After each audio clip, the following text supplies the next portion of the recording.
Welcome to the Dissidents podcast, part of the Institute for Liberal Values. This is where we talk about how we can put reason and liberty at the forefront of all human society. In this podcast, Jennifer Richmond and I talk with Peter Zeihan about illiberalism and the threat China and Russia continue to pose to the United States and the West more broadly. Okay, hello and welcome to the Dissidents podcast. Today we are lucky enough to have famed strategic analyst Peter Zeihan here with us. Famed, I think you deserve that by now. I do too. I mean, you've been on Joe Rogan and everything, right? So, but Jen, obviously, you're acquainted with the man. You know him quite well. You two are friends, so perhaps you could give a more robust introduction than that one. I think I know him a little bit, maybe. We've gotten in a lot of trouble together, Peter and I. So, Peter, thank you for spending the time with me. I miss you. I'd like to visit again soon, so we'll talk about that at another time. But Peter is the author of several books. The latest bestseller is The End of the World is Just the Beginning. Yeah, bestseller. I have to tell you a bit of a personal story, which is Peter will understand this. It's a little sad for me, and then if it gets too sad, I'm going to just go ahead and let Mike go ahead. But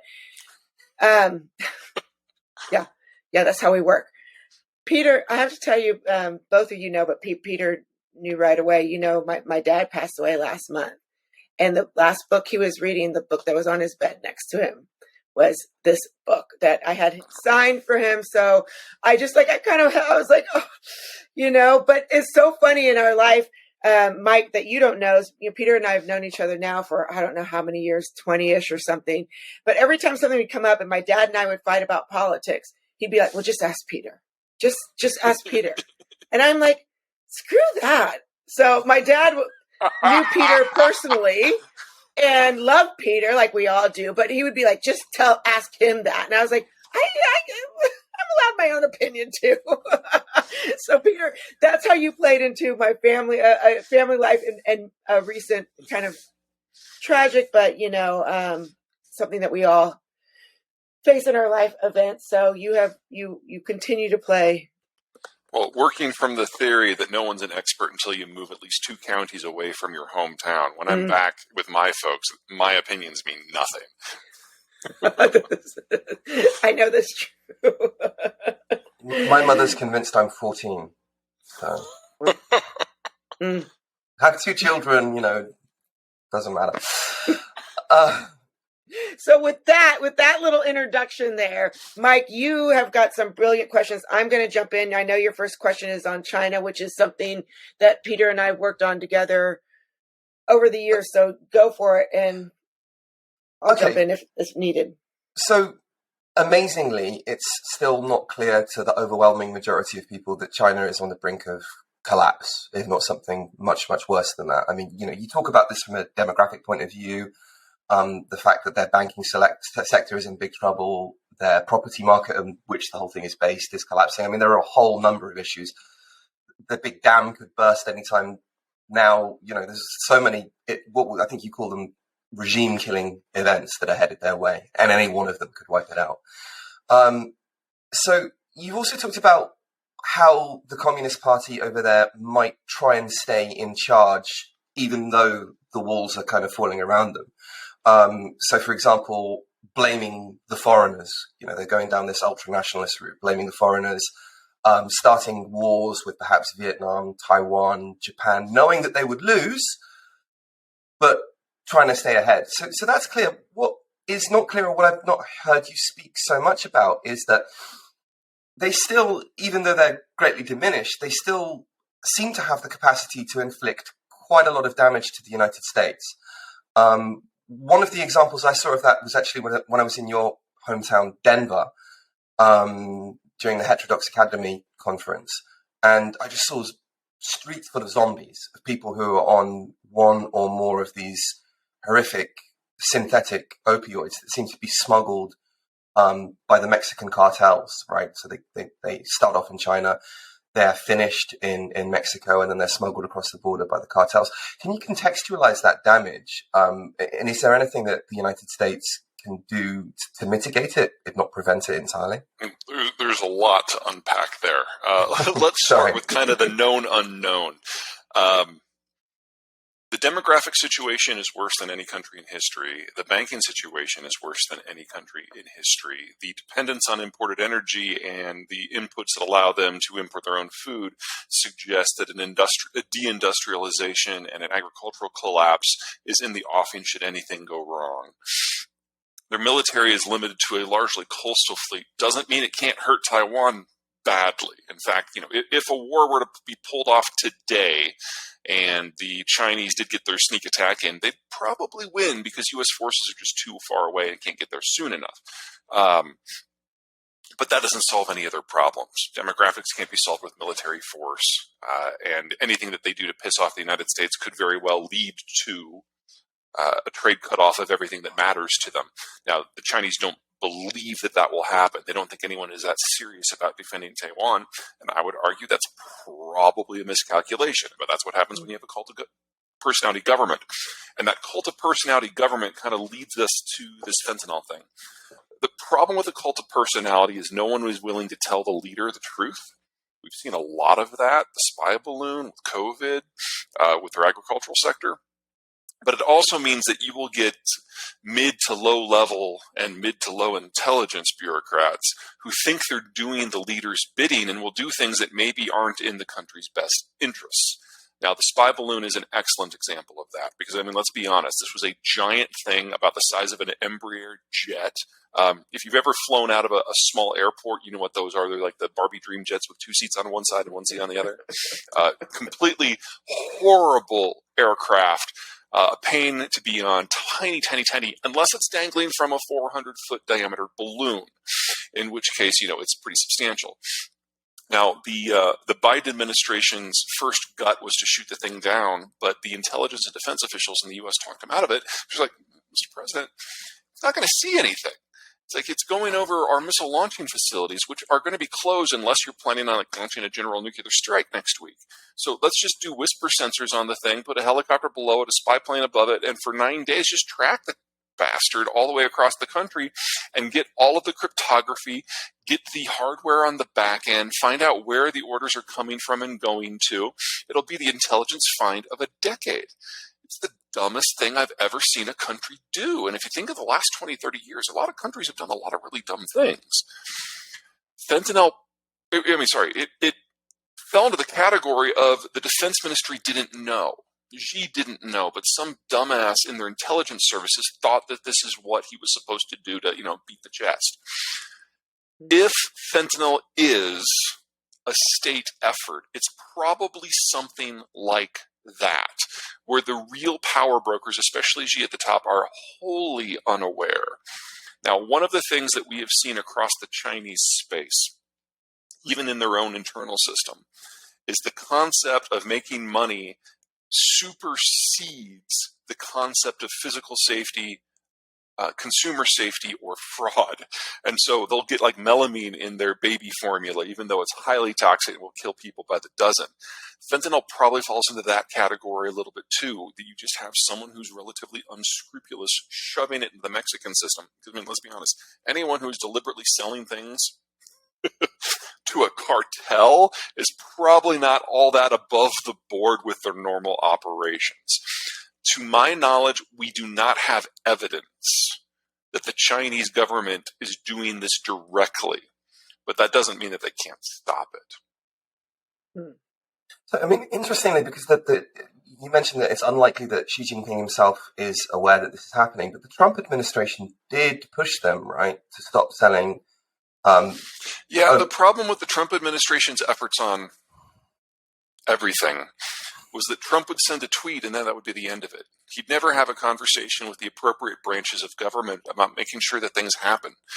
In many ways, he was simply a less engaged version of Barack Obama. He seemed to go out of his way to alienate entire branches of government, particularly in intelligence. He's also pretty good at that, yeah.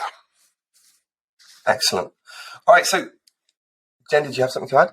No, actually, I keep going. There's a couple of things in here that interest me. Okay, shall I move on to the next question? Uh-huh. Okay, so another area that our enemy. Sorry, another area that our enemies, particularly Russia, seem to be having some success in is with their propaganda that seems to be quite a lot more sophisticated than that which the Chinese are able to put out.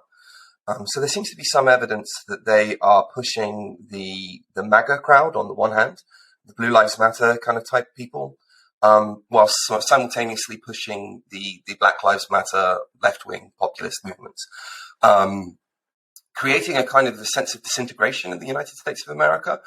I know it's not only them that have caused this. I mean, for example, you also have a lot of the academic elites that seem to be regarding America as a kind of evil empire.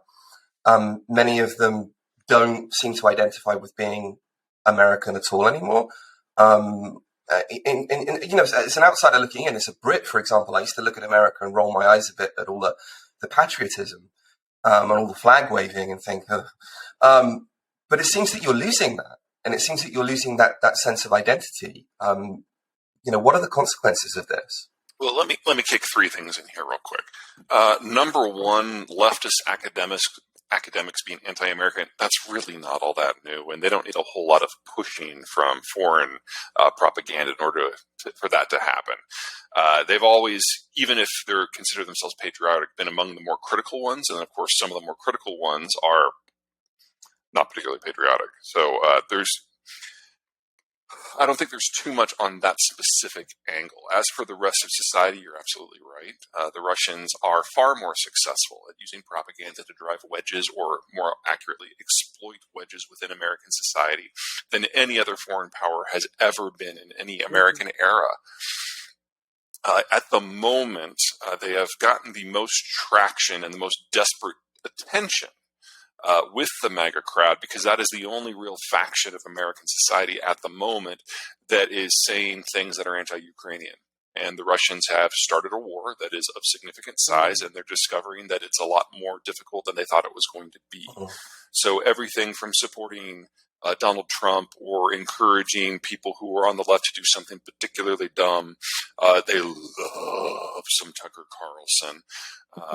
And it's gotten to the point that we're now seeing a pushback in American society against that broad spectrum effort by the Russians. I'm not saying it's going to end. I'm not even saying the pushback is going to be successful.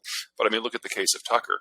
He caused so many headaches for the folks at Fox that he got let go. I mean, he's literally going to cost them $2 billion over the next few weeks.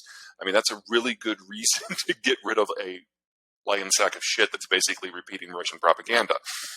Sorry, I kind of got away from myself there. There's another angle that you were after. I forgot my third point.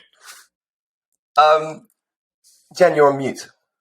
Oh, sorry, of course, because, you always forget mute. I've got a dog that likes to talk on podcasts. So. I know it well. Peter's familiar. Anyways, with that regard, though, with the propaganda, I mean, do you think that it is targeted? Do you think that it continues? Like, we've noticed that, like, in the previous elections, have we gotten a hold of it? I mean, we know it's happening. Now, the problem is when you're a victim of propaganda, you believe you have a vested personal interest in continuing to do what you're doing, because to say otherwise would expose you as somebody who is wrong. And that's embarrassing. And especially if it's wrapped up with your own political agenda, what are you going to say? Everything about me is wrong, and that's why we have foreign people manipulating me? I mean, that takes swallowing a lot of ego. And let's, just call it what it is. Donald Trump has a bit of an ego. We have the same thing with people on the left. Bernie Sanders fell in the same category. Jill Stein of the Green Party, absolutely the same. But with those two people, with those two people, the Russians never got the success that they've had. If Bernie Sanders says something about foreign policy, everybody's eyes glaze over. It doesn't generate a new movement. With Donald Trump, it did. Do you think that there's a danger that movement might obtain power? I don't. Again? Well, I mean, MAGA is let me rephrase that, conservative populists, they existed long before Donald Trump came along, but they were kind of on the fringes of the political system. They've now had a taste of power. They're not going to go away. They are part of the web work, and they are ultimately going to be an indelible part of the American political landscape moving forward. Hopefully they'll get a little bit smarter about who they believe, but with all political factions that come in from the cold, there's always going to be an adjustment period. They're going through theirs now. As to whether or not they can ever gain power again, I don't think in the near term. From my point of view, the independents have been so horrified by what the Trump movement has done, first on January 6th, then in the midterm elections, and most recently with the town hall that we just saw, which was, basically Trumpism, all caps, that they will never vote for a MAGA candidate ever again. There was a lot of exit polling done after the midterms, and the vast majority of independents, not people who say they're independent but really side with the party 3/4 of the time, but actual independents, said that while they disagree with Biden's economic policies and thought those policies personally harmed them, they still massively voted in favor of Democrats because they saw what the Trump movement was doing was so antithetical to their own personal power.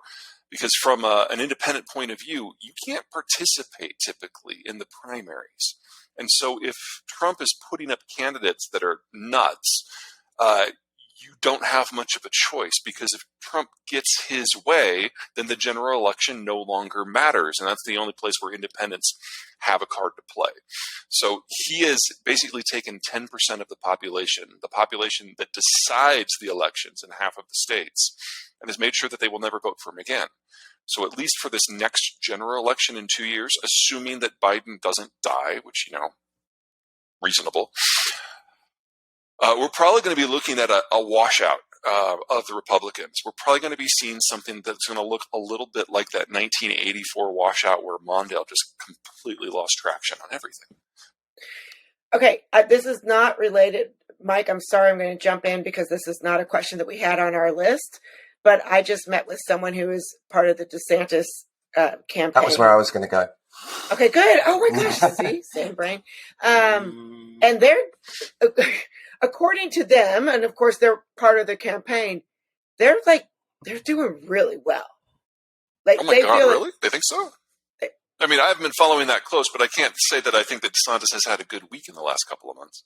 Yeah, they are very optimistic. I mean, you're supposed to be optimistic. It's like, having a child, like that's your best child, right? I mean, all children are beautiful. But so like when you work for, but the conversation I had today was very optimistic for. Well, I mean, DeSantis. DeSantis is broadly respected on both sides of the aisle in Florida. I don't mean to suggest he would be a bad candidate, but I don't think he's going to run this time, because if he does, Donald Trump will dedicate every fiber of his being to destroying his political career.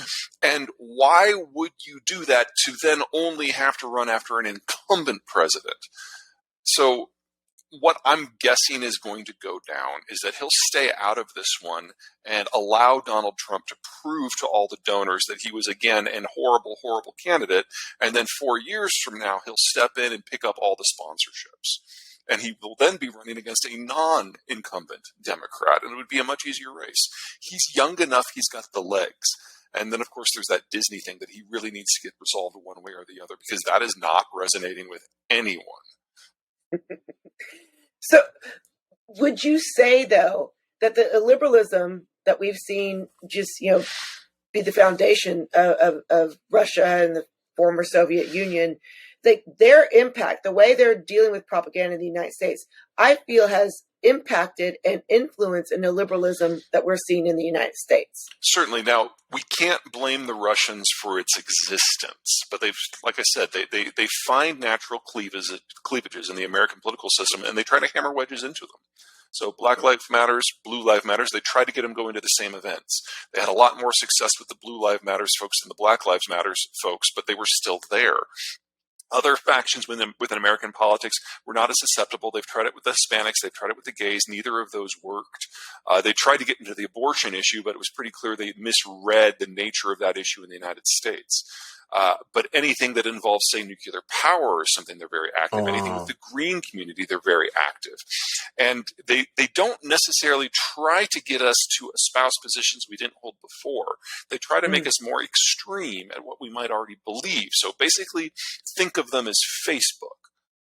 But it has. I mean, it's working. What you say. I mean, they've had significant success? Yes. The question now is whether or not they've reached their peak.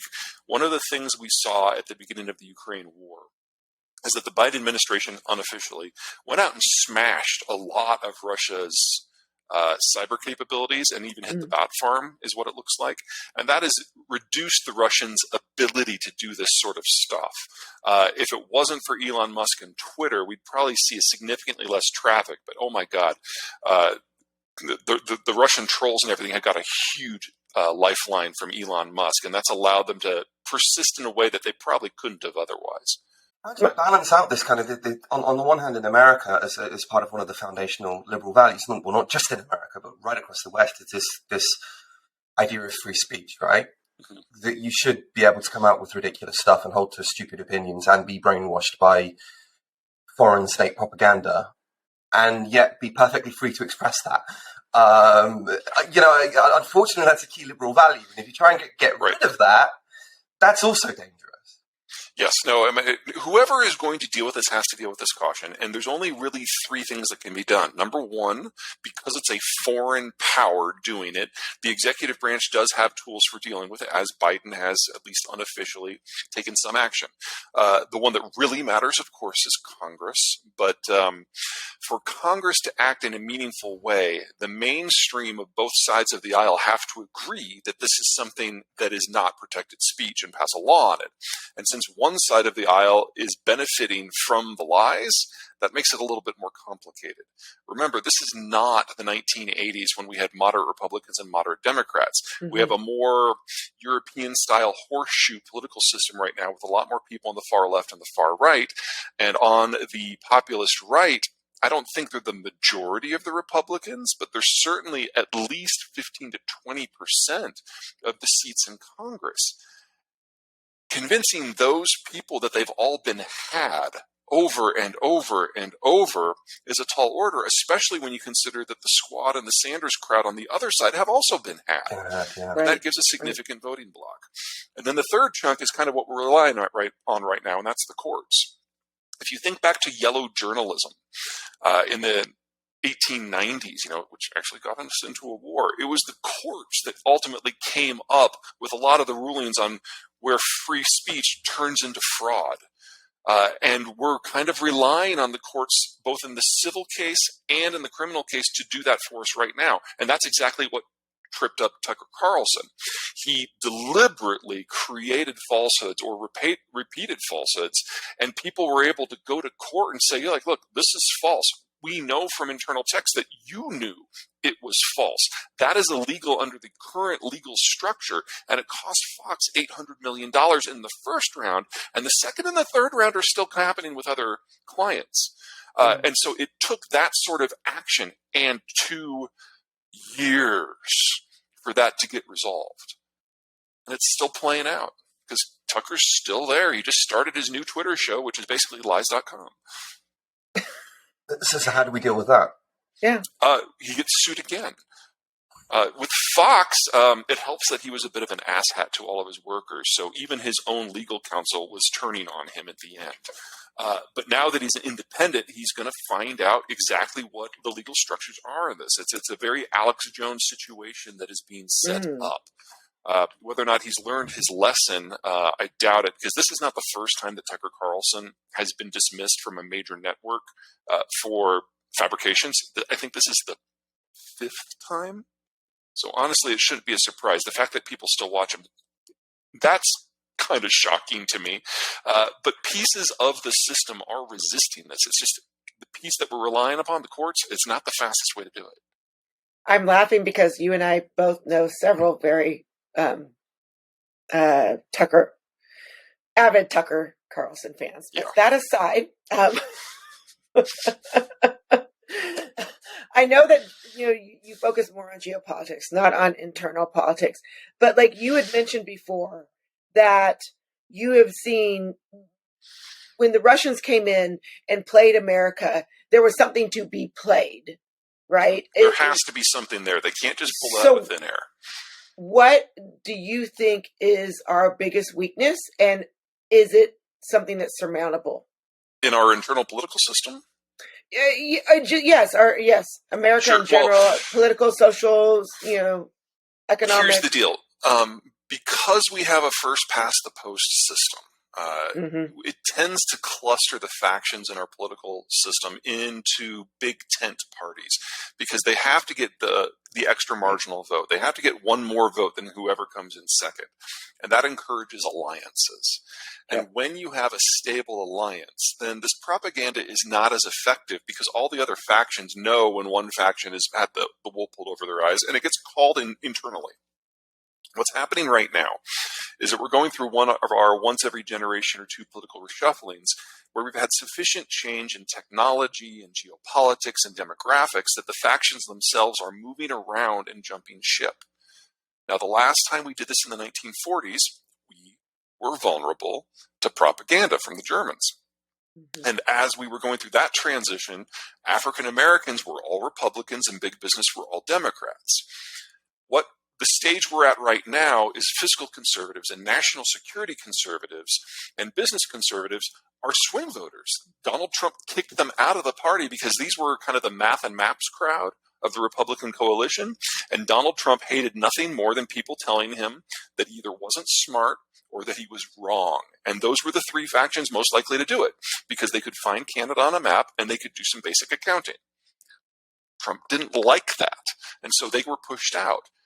He was, however, able to draw in a couple of factions that are a little bit more, without trying to sound biased here, emotional. Groups that were socially conservative but had traditionally been part of the democratic framework, the Hispanics and the Union specifically. And so that changed the nature of the party and provided a lot of fresh cleavages for the Russians to go after.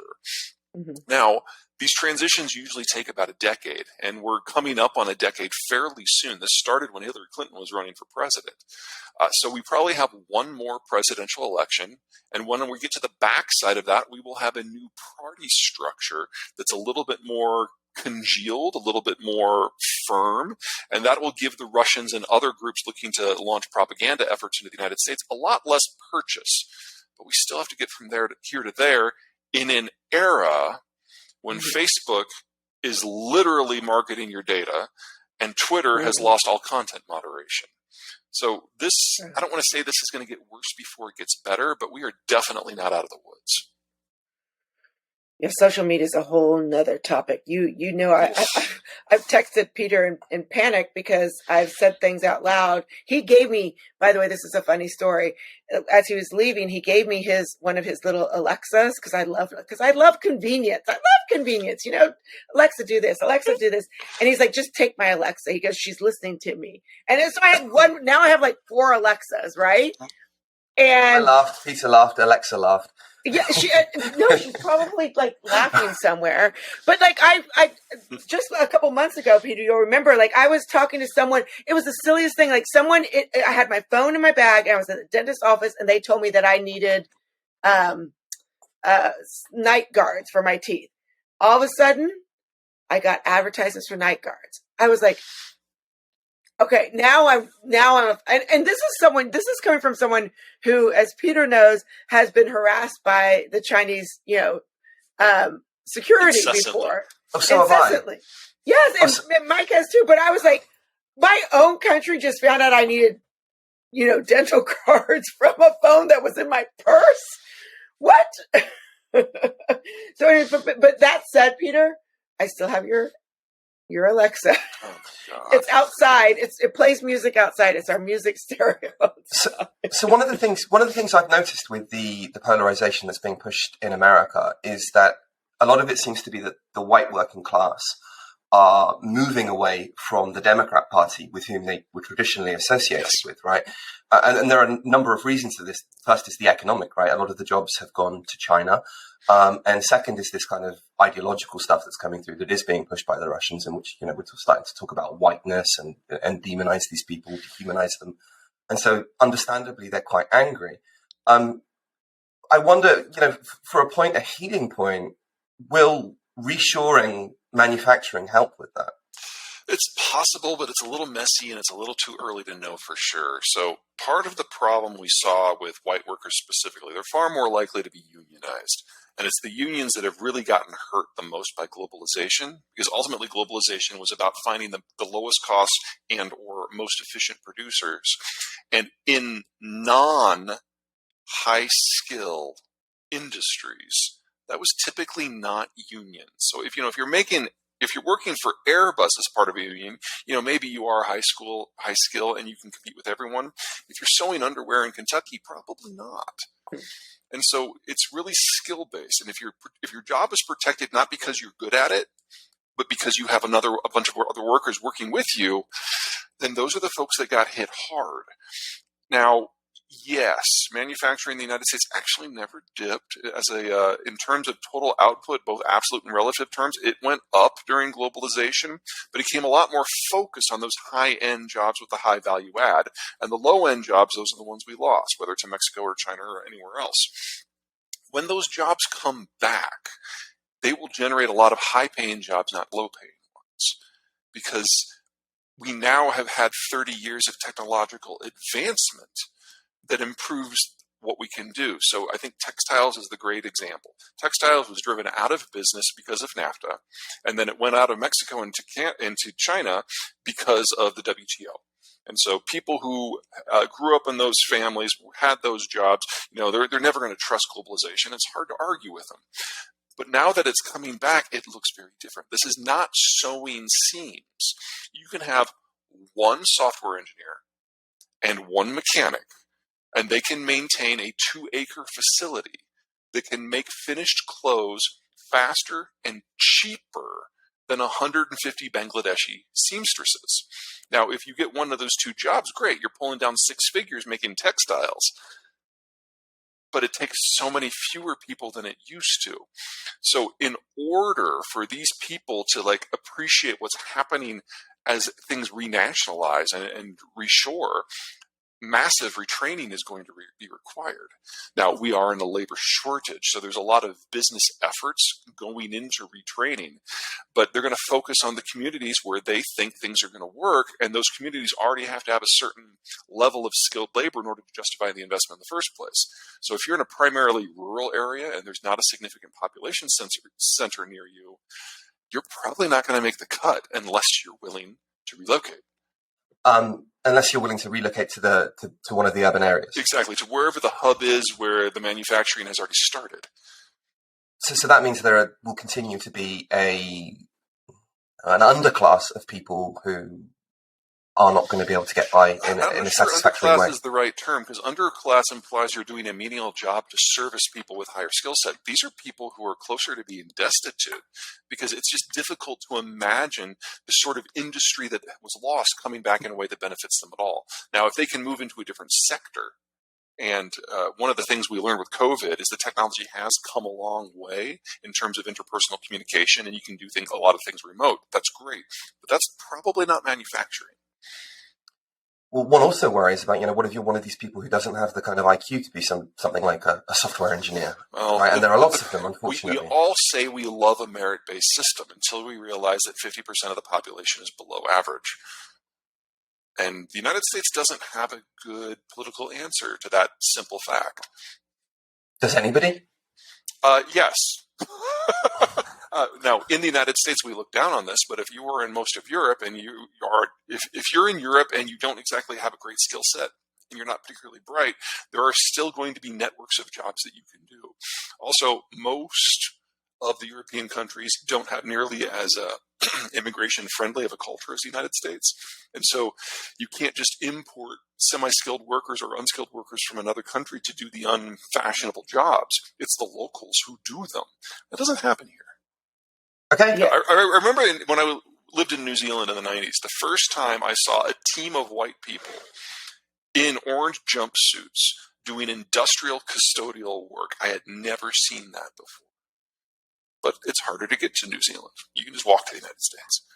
What do you, this is I don't know if this really touches on illiberalism, which is our point of the podcast, but you open the door to immigration, which I know that you're a proponent of in many ways.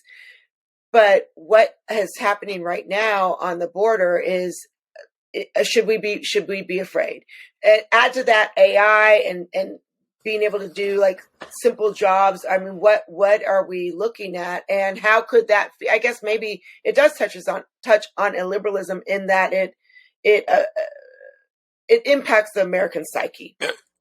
Illiberalism digs in when people feel disconnected from their economic and social and political structure. Yeah. So it absolutely factors in. Now, the United States is in the midst of a labor shortage, which is one of the reasons that I think a more open immigration system would be good.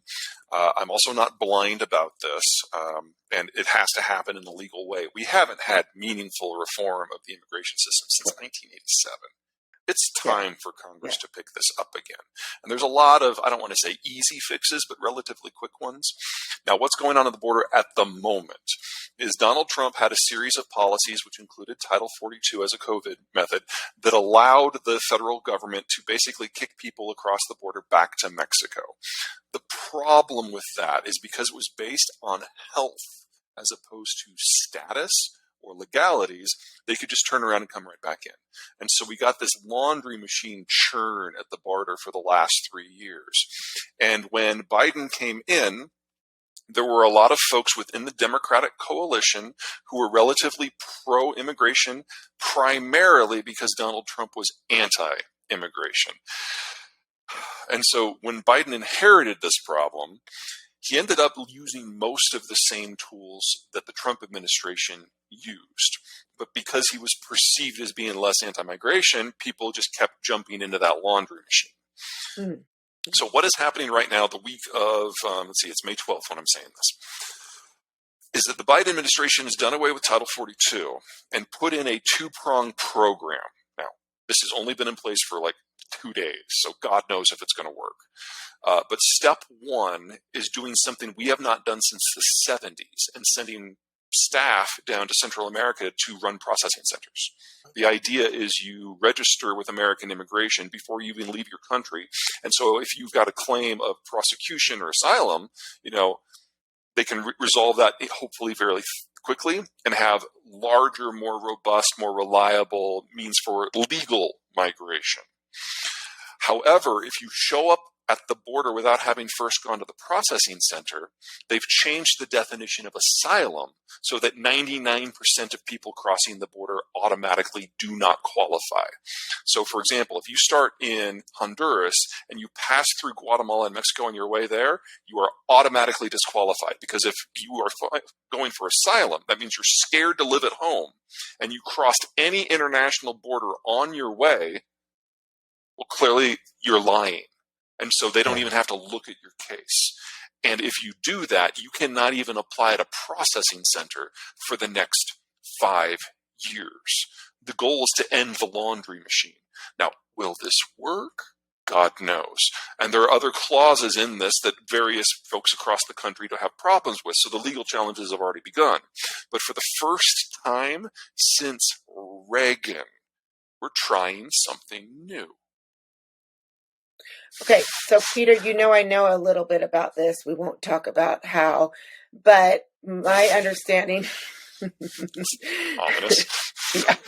Well, you already know.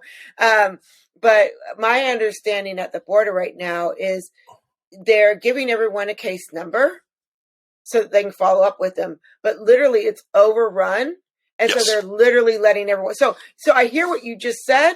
But I don't think it's going to work, because they literally are letting the case number come back later. Well, then people just disappear into the system. The goal is to have enough staff there that within 12 to 24 hours, you can give them a yes or a no.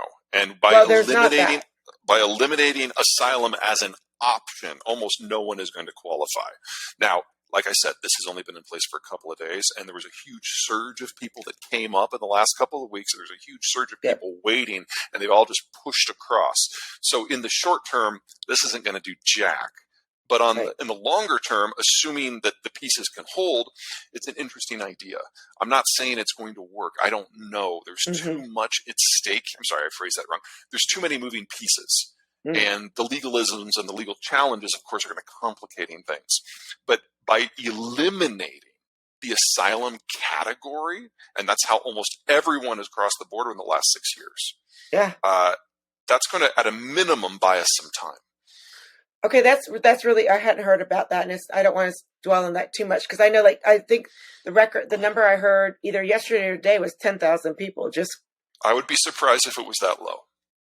Yeah. So clearly they have not figured out this new policy Well, I mean, yet. It's a new policy. It was only released this week. They're still teaching the staff how to deal with it. And those centers down in like Honduras and Guatemala and El Salvador, they're only now getting set up. So, this is the plan for moving forward. We're now in a transition. It strikes me as long as that laundry machine function is in play, this is not going to work. The goal is to end that. Fundamentally, though, it strikes me that the Americans are in so much better place than we Brits are when it comes to mass immigration, right? Because you've got Hispanic immigrants. Okay, you import some of their problems too, right? So you import the drug gangs and so on and so forth, and these cause problems, of course. But it's not like the situation within the UK where we're importing people from the former empire, a lot of whom are Muslims and therefore, as a consequence, are quite vulnerable to Saudi Arabian propaganda. Can get involved with terrorism, can get involved with the whole grooming gang scandal. I don't know if you know about that. That's happening in the north of England. Yeah, right. Those immigration is not the monolithic thing it's often made out to be, I think. Oh, it never is. Yeah. Mike, I want to be respectful of your time. Mike's last question is my most favorite of questions. Okay. Yeah, so take it away, Mike. Yeah, I mean, this isn't something I heard you talk about this a little bit. You kind of alluded to this on Joe Rogan. As the Dissidents podcast, we are people, intellectuals, hopefully I'm an academic, who exist outside of the mainstream. So we notice problems that other people don't tend to notice. We're prepared to articulate those problems, and this can come at quite a high social, professional, and psychological cost. Now, I've not heard you speak about your experience in this regard, but I've heard you kind of allude to the fact that there have been some ramifications for you. Just for one example, the mainstream wisdom out there right now with the talking heads seems to still be that, China is the next big thing and everything's going to be great, when obviously it's not. And as a consequence of that, lots of people are investing into that country, or still investing into that country. Probably a sunk cost fallacy, but how do you deal with this kind of pushback? How do you deal with this, with the alienation, the feelings of loneliness, I don't know, shame even, certainly something I felt for making observations that you're quite confident are true, but run contrary to a more dominant narrative? Well, they kind of fall into two general categories, the economic and the political. And with the economic, to be perfectly blunt, I don't really care. I can warn people about what's coming, and if they decide to ignore the warnings and just go into the bear's mouth, that's their business. And I know, because I've got a big enough reach now, that I am turning people's minds. And so the folks that are doing dumb things aren't simply doing dumb things. They're doing so in an environment where more and more people are kind of waking up and doing the smart thing. So there is definitely a little bit of Schadenfreude going on here, as I see firms like Apple that have just consistently done the dumbest possible thing regard to China, now all of a sudden like desperate and scrabbling like a dog on a tile floor trying to change track. And honestly, I'm really enjoying it. Politics are different in part because of where we are politically, in part because of what the Russians have done. The threshold for political violence has dropped.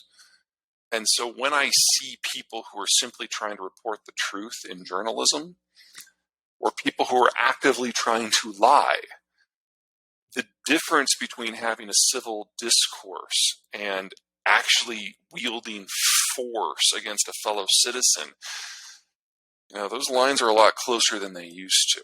And I haven't been beaten up or shot at yet, but it is problematic that an increasing percentage of the American population says publicly that it's okay to use violence when you don't get your way politically.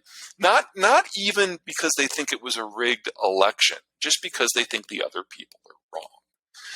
Yeah.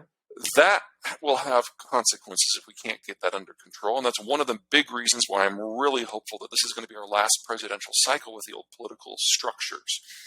In a new, more stable system, each party will police their own to a degree. And I'm really ready to be there. Yeah. That's something, Mike, that Jonathan Rauch talks about in the Constitution of Knowledge, though, too. I think we're at a place now where we have a choice we're at a crossroads. And I don't know that we're going to make the decisions. What worries me is that we're not going to make the decisions, Peter, that you are optimistic about. That we're going to choose discord. Hard to see a way out. It's hard to see a way out right now. I mean, if you're in the position of somebody who has been cancelled, who has had lies made up about them, people claiming you hold to beliefs that you don't hold to, all in service of an ideology or a psychological construct. I think it's part one and part the other. Wherein people are kind of falling over themselves to paint themselves as victims. It's very, if very I difficult. could pick one thing that we could do very quickly, I would destroy Facebook and Twitter. You know what? It's like Twitter has just become a cesspool of misinformation. I don't even look at my feed anymore because it's all Russian propaganda and Bitcoin bros and what's the other group? Elon fanatics. And I don't engage with any of those people, but now that is my entire feed. When Elon released the algorithm, we found out that he was pushing Ukraine news below disinformation, which took half of the use that I had for Twitter and just removed it. And then in the case of the Facebook, they are still actively marketing your personal data to not just political folks, but fraudsters and foreign governments. And the fact that we're still allowing that to stand just horrifies me. Peter, I've got a question about this. I know we're coming close to time, but this touches on something that I've been really struggling with. So with regards to liberal values, freedom of speech, I just mentioned the Constitution of Knowledge, the marketplace of ideas is incredibly important to a liberal democracy. And so one of the organizations, I won't name them, that I value very greatly in this fight, excuse me, has come out recently against the ban against TikTok, saying if you shouldn't be able to have TikTok, have a VPN. We shouldn't ban things. And part of my heart goes to that because I'm like, yeah, we shouldn't ban things. That's what liberalism is about. But you and I know what China is capable of. And I was talking to someone at this organization saying, look, I'm totally about not banning stuff. And so this goes to what you were saying about Facebook and Twitter, because I don't think we can legit ban it without questioning liberalism or even becoming illiberal ourselves. And yet, I mean, a VPN, TikTok is it's got backdoors and backdoors and backdoors. VPNs, I don't think are the answer. VPNs wouldn't help. So the way the Chinese government uses TikTok is TikTok obviously has to archive all the data, and then when the Chinese government wants information on a person, they basically deliver the equivalent of a court order to TikTok, who then provides the information requested. That's bad. That should stop. I have no problem banning TikTok because of that. Mm-hmm. What Facebook does is it gathers your data without anyone asking and then actively goes out to find buyers, which include the Chinese government. So in the case of TikTok, the Chinese government has to choose to come after you. In the case of Facebook, Facebook helps the Chinese government identify the people that the Chinese government might want to go after. One of these is an order of magnitude worse than the other. They should both go away. And the way you get around the free speech issue is you don't ban the technology. You just destroy the platform and put a few people in jail. Can we do that? Do we have the legal mechanism Not to do without that Congress. Now? We would need to revise the 1996 the Internet Communications Law, which basically says that no platform is liable for anything done or said on their platforms. That's the whole platform versus publisher thing. They're not a publisher; exactly. They're a platform, but they behave like publishers. The things that Tucker Carlson says on air, I can't say that in a book because that is illegal. That's slander. The reason that Tucker has been ousted is because people sued him for slander, Now, if he does this on Twitter, he's free and clear. I'm still failing to see how we thread the needle between freedom of speech. I'm not suggesting it's easy. Free speech never is. Yeah. This is not the first time that we have dealt with a new communications technology that has proven problematic. The last big one was the telegraph. That took us 40 years. Okay. I'm hoping this one will be a little bit faster. Yeah, but it's so much more widespread than the telegraph, right? In order to send the telegraph, it's in everyone's hand. Right. And everyone's constantly checking it because, it's been programmed that way so that you'll... Anymore, but yes. How else do you...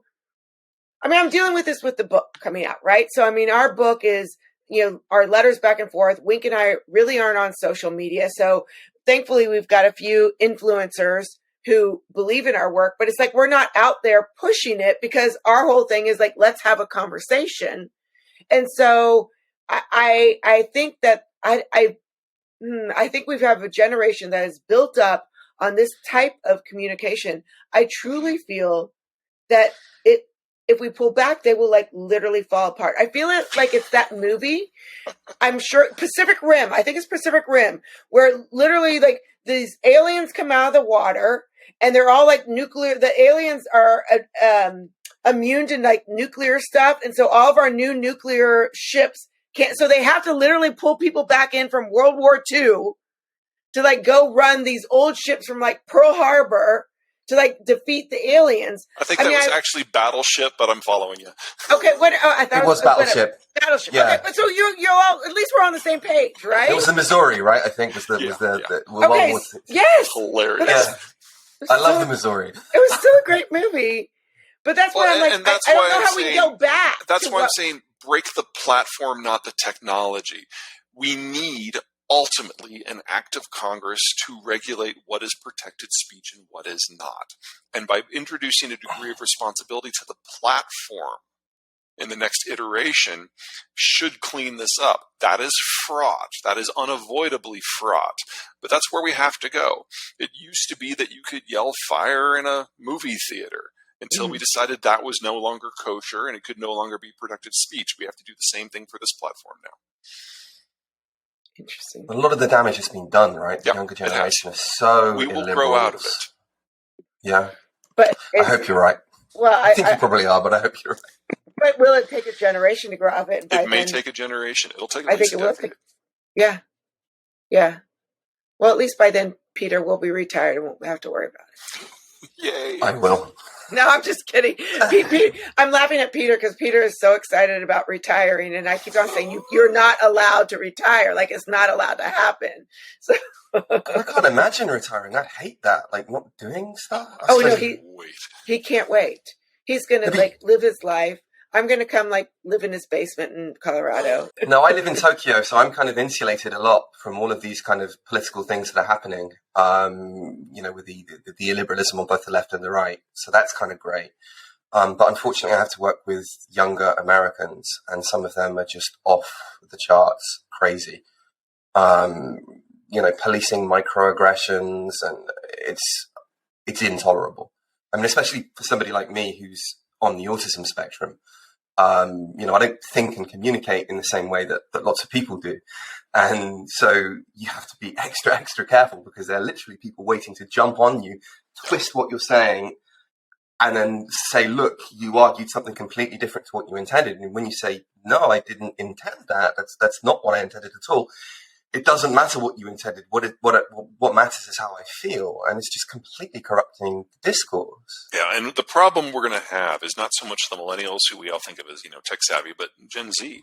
Now, they're not really politically active yet, but they tend to be loners. They tend to be online a lot.